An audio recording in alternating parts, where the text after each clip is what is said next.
এই সুন্দরী দাঁড়াও, কোন সাবজেক্ট নিয়ে পড়ো? আমার কাছে ভালো সাবজেক্ট আছে। আরে আপনি আমাকে ডিস্টার্ব করতেছেন কেন? আমার পড়ছেন, আমার বই দেন। আরে দাঁড়াও না, আমার কাছে ভালোবাসার সাবজেক্ট আছে। তোদের ভালোবাসার সাবজেক্ট এখন আমি দেখাইতেছি।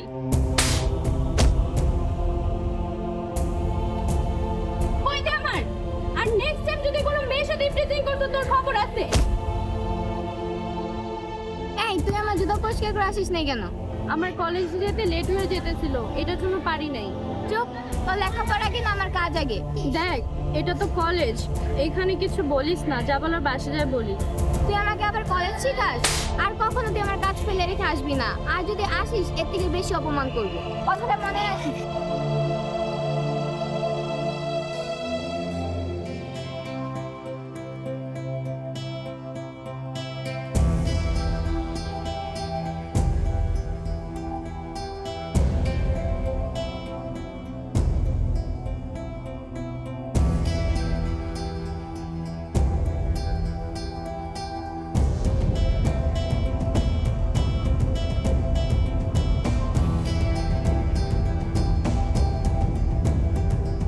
তার উকি ঝুঁকি মারতেছেন, কারে চাচ্ছেন?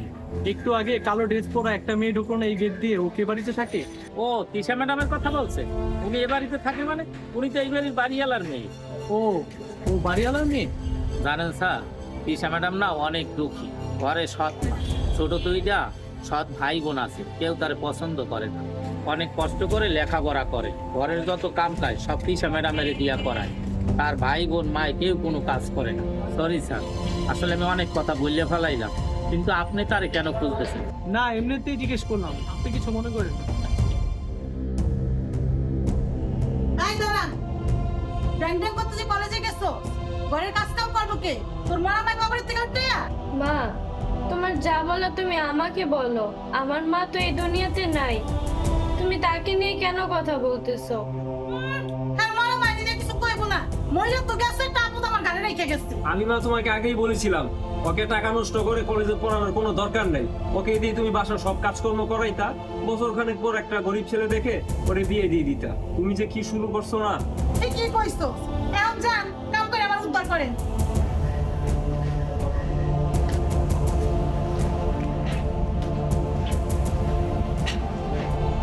মা জানো, তিশা আজকে আমার জুতাটা পরিষ্কার করে দেয়নি। আজকে আমি স্যান্ডেল পরে গেছি কলেজে, আমার পা প্রচন্ড ব্যথা করতেছে, আমি পা ফেলতে পারতেছি না। কি? দাঁড়া, তিশা, তিশা, মা ডাকছো? কই মরতে গেছিলি? তুই আর জুতা পরিষ্কার করছ নাই কেন? ওর যে পা ব্যথা করতেছে, আমার মাইয়াটার পা ব্যথা করতেছে, আর পা টিপা দে।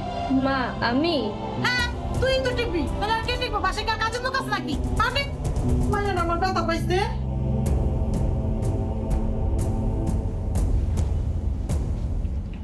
ও আসতে এই, তুই কি ইচ্ছা করে আমার মেয়ে পায়ে ব্যথা দিতেছ? তোর আর টিপা লাগবো না, যা আমি আগে সুতলে। মায়ের আমার ব্যথা পাইছে, আমার বেশি ব্যথা করতেছে। হ্যাঁ, আসসালামু আলাইকুম আন্টি। ওয়ালাইকুম আসসালাম।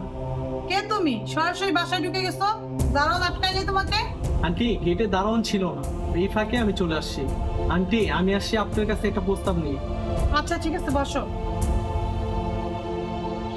আন্টি আমি আপনার মেয়েকে বিয়ে করতে চাই। তুমি আমার মেয়েকে বিয়ে করবে সেটা ভালো কথা, তুমি কি করো বাবা? এই তো আন্টি, আমি ছোটখাটো একটা অফিসে পিয়নের চাকরি করি। কি? তুমি একজন পিয়ন, আর পিয়ন হয়ে আসছো আমার মেয়েকে বিয়ে করতে? দাঁড়াও, তুই একজন সামান্য পিয়ন হইয়া তুই আমার মেয়েকে বিয়ে করতে আসছস? তুই জানোস আমার মেয়ে কত টাকার মালিক? আন্টি আপনি কোথাও ভুল করতেছেন, আমি আপনার ছোট মেয়েকে বিয়ে করতে আসিনি, আমি আপনার বড় মেয়েকে বিয়ে করতে আসছি। আমার বড় মেয়ে? আমার তো একটাই মেয়ে। ও এই তো আপনার বড় মেয়ে তিশা, আমি ওকে বিয়ে করতে চাই। ও ও তো আমার মেয়ে না, আমার সতীনের মেয়ে, আর ওরও তোর কাছে বিয়ে দেওয়া যাবে না, তুই জানতে। এই মা শোনো, তুমি বরঞ্চ এই ছেলের প্রস্তাবে রাজি হয়ে যাও। আমরা তো তিশার জন্য এরকম একটা গরিব টরিব গুলাই খুঁজতেছি, বিয়ে দিয়ে দাও।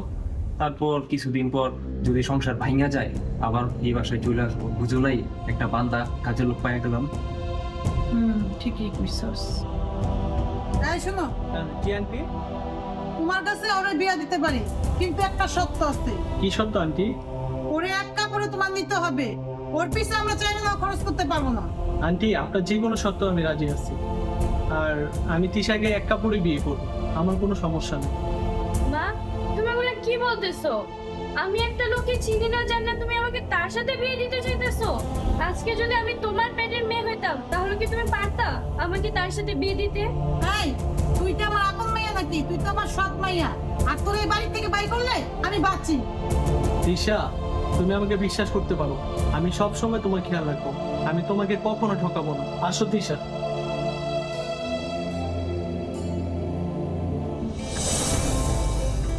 মাশাআল্লাহ, তোমাকে খুব সুন্দর লাগছে। তিশা, আমাদের তো হঠাৎ করে বিয়ে হয়ে গেছে, তাই তোমাকে কিছু দিতে পারিনি।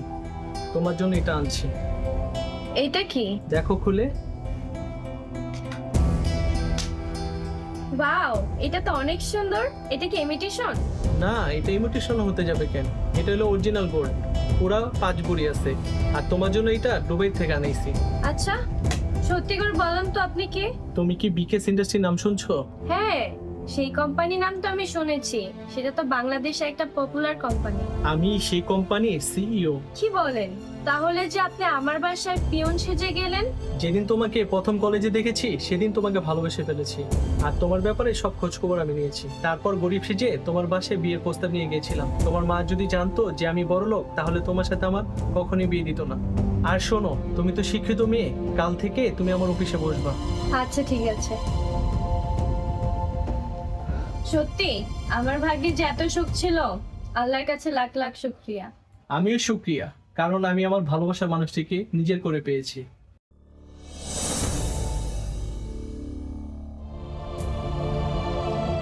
মা, তুমি এভাবে এখানে বসে আছো, তোমার কি শরীর খারাপ লাগতেছে? হ্যাঁ বাবা, শরীরটা একটু খারাপই, কালকে রাত্রে ঘুম আসে নাই। মা, তুমি তো সবই জানো, আমাদের ব্যবসা বাণিজ্য যেখানে যা ছিল সবই তো শেষ হয়ে গেছে।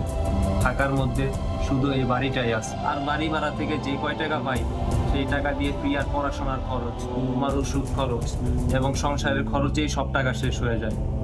তাই মা, আমি সিদ্ধান্ত নিছি আমি চাকরি করি। বাবা, তুই ভালো সিদ্ধান্তই নিছস। তুই যেহেতু চাকরি করতে চাস তাহলে কর। মা, আমি আগামীকালকে একটা কোম্পানিতে চাকরির ইন্টারভিউ দিতে যাব, ম্যানেজারে পোস্টে। তুমি আমার জন্য দোয়া কইরো। May I coming madam? Yes, come in. আসসালামু আলাইকুম। ওয়ালাইকুম আসসালাম। কিরে, তুই এখানে? ভদ্রভাবে কথা বলেন। আমার কোম্পানিতে আমি থাকবো না তো কে থাকবে? তোর কোম্পানি মানে? তোর কোম্পানি আবার কিভাবে হলো? সেটা আপনার জানা দরকার নাই। আপনি এই কোম্পানিতে কি জন্য আসছেন সেটা বলেন। আসলে আমি ম্যানেজার পোস্টে এই কোম্পানিতে একটা ইন্টারভিউ দিতে আসছি। আপনি চাকরি করবেন? আপনারা না অনেক বড় লোক, তাহলে আপনি আমার কোম্পানিতে চাকরি করবেন? হঠাৎ ব্যবসায় লস খেয়ে ব্যবসা বাণিজ্য সব কিছু বন্ধ হয়ে গেছে। চাকরিটা আমার খুব প্রয়োজন। বোন, যে আমাকে চাকরিটা দে না। ও, এতদিনে বুঝতে পারছেন ও আপনার বোন হয়? ও আপনার বোন না, ও আমার ওয়াইফ। ভাই, আপনি না পিওনে চাকরি করেন? না, আমার হাজবেন্ড পিয়ন না, আমার হাজবেন্ড বিকেএস ইন্ডাস্ট্রির সিইও। আপনারা তো টাকার জন্য মানুষকে মানুষ মনে করেন না। আপনাদের পতনের কারণই হচ্ছে আপনাদের অহংকার। তিশা, আমি বলি কি, তুমি ওনাকে চাকরিটা দিয়ে দাও। শত হইলো উনি তোমার বড় ভাই। তোমার সাথে ওনারা এত খারাপ ব্যবহার করছে, তারপরও তুমি ওনাকে চাকরিটা দিতে বলতেছো? দেখ বোন, আমরা তোর সাথে অনেক খারাপ ব্যবহার করছি, আমাদের ভুল হয়ে গেছে, আমাকে মাফ করে দে। আর আমার চাকরিটা খুব প্রয়োজন, তুই আমাকে চাকরিটা দিয়ে। দেখো তিশা, আমরা যদি ওনাদের সাথে একই ব্যবহার করি তাহলে ওনাদের আমাদের মধ্যে পার্থক্য রইল কি? ঠিক আছে, আমি তোমার কথা ওনাকে চাকরিটা দিচ্ছি, তবে আমার একটা শর্ত। আপনি আমাকে কোনোদিন বোন বলে পরিচয় দিতে পারবেন না, আর কোনোদিন আপনি আমার সামনে আসবেন না, জানেন?